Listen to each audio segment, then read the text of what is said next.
3 আঁটি হচ্ছে শাক আনছে, তো 2 আঁটি হচ্ছে শাকটা হচ্ছে পরিষ্কার করে নিছি। তো হচ্ছে 1 আঁটি আর কি আছে, তো ভাবলাম আর কি একটু ভিডিও করে নেই। যাই হোক, আসসালামু আলাইকুম, সবাই কেমন আছেন? আশা করি ভালো আছেন। আমি আল্লাহর রহমতে অনেক অনেক ভালো আছি।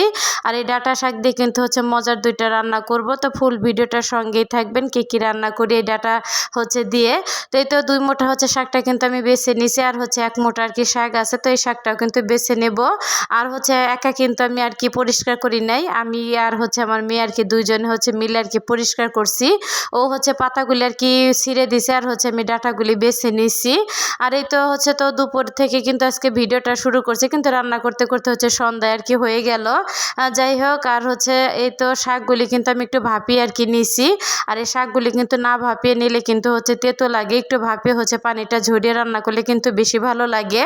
আর এতে শুকনো মরিচটা কিন্তু ফোড়ন দেওয়া হয়ে গেলে তারপর হচ্ছে পেঁয়াজ রসুন কাঁচামরিচটা দিয়ে দিছিলাম, একটু লবণ দিয়ে দিছিলাম। তো একটু নরম হয়ে আসলে কিন্তু শাকগুলি হচ্ছে দিয়ে তো সুন্দরভাবে হচ্ছে আর কি একটু পানি আছে তো শুকাই নিলেই কিন্তু রান্নাটা আর কি রেডি, শাক রান্না। আর এই তো শাক রান্নাটা কিন্তু হচ্ছে নামিয়ে তারপরে হচ্ছে আর কি একটু মাছটা জ্বালিয়ে নেব।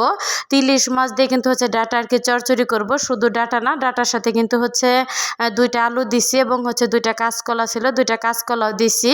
আর হচ্ছে ইলিশ মাছ দিয়ে কিন্তু চচ্চড়ি করলে খেতে কিন্তু বেশ মজাই লাগবে, কচি ডাঁটা। আর আমি হচ্ছে যখন আর কি ইলিশ মাছটা চচ্চড়ি করি তো হচ্ছে মাছটা আর কি জ্বালিয়ে তারপরে হচ্ছে তরকারির ভিতরে দেই, আমার কাছে খেতে বেশ মজা লাগে। আর হচ্ছে রেগুলার যারা আর কি আমার ভিডিও দেখেন তারা হচ্ছে কম বেশি অবশ্যই জানেন। আর এই তো ইলিশ মাছটা কিন্তু হচ্ছে জাল দেওয়া হয়ে গেলে তো নামিয়ে কিন্তু ওই পাতিলের ভিতরে কিন্তু সবজিগুলি দিয়ে দিলাম। আর পাতিলটা কিন্তু ধুই নাই, যেহেতু আর কি এই পাতিলে রান্না করব এর জন্য। তো একটু তেলটা গরম হয়ে গেলে কিন্তু হচ্ছে তো যে মশলা প্রয়োজন তো মশলাটা কিন্তু হচ্ছে আমি দিয়ে দিছি। আর এই তো ঢাকনা দিয়ে ঢেকে কিন্তু হচ্ছে বেশ কিছুক্ষণ আমি রান্না করে নিছি, তো সবজি থেকে কিন্তু অনেকটা হচ্ছে পানিও আর কি ছেড়ে দিছে। আর এখন কিন্তু হচ্ছে তো জাল দেওয়া হচ্ছে মাছের আর কি ঝোলটা দিয়ে দিলাম। আর হচ্ছে পুরাপুরি যখন আর কি সবজিটা আর কি সেদ্ধ হয়ে যাবে তখন হচ্ছে আর কি মাছগুলি আমি দিয়ে দিব। তারপরে কিন্তু হচ্ছে ঢাকনা দিয়ে তো বেশ কিছুক্ষণ আর কি আমি রান্না করে নেব।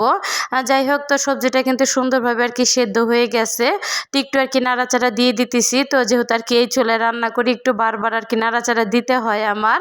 আর যাই হোক, এতে মাছগুলি কিন্তু আমি দিয়ে দিলাম। এখন তো মাছগুলি দেওয়া হয়ে গেলে কিন্তু চামিচ দিয়ে একটু আর কি মাছটা হচ্ছে সমান করে দেব। আর হচ্ছে 4 থেকে 5 মিনিটের মতন আর কি আমি রান্না করে নেব। আর রান্না করে নিলেই কিন্তু হচ্ছে আমার তরকারিটা একদম রেডি।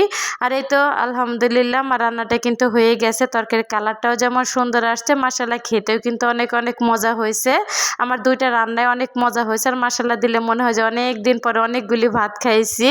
আর এই তো আমার শাক হচ্ছে রান্না। তো সব মিলে হচ্ছে কেমন লাগলো আজকের ভিডিওটা অবশ্যই সবাই কমেন্ট করে জানেন। তো আজকের ভিডিওটা এখানে শেষ করছি, সবাই ভালো থাকেন, আল্লাহ হাফেজ।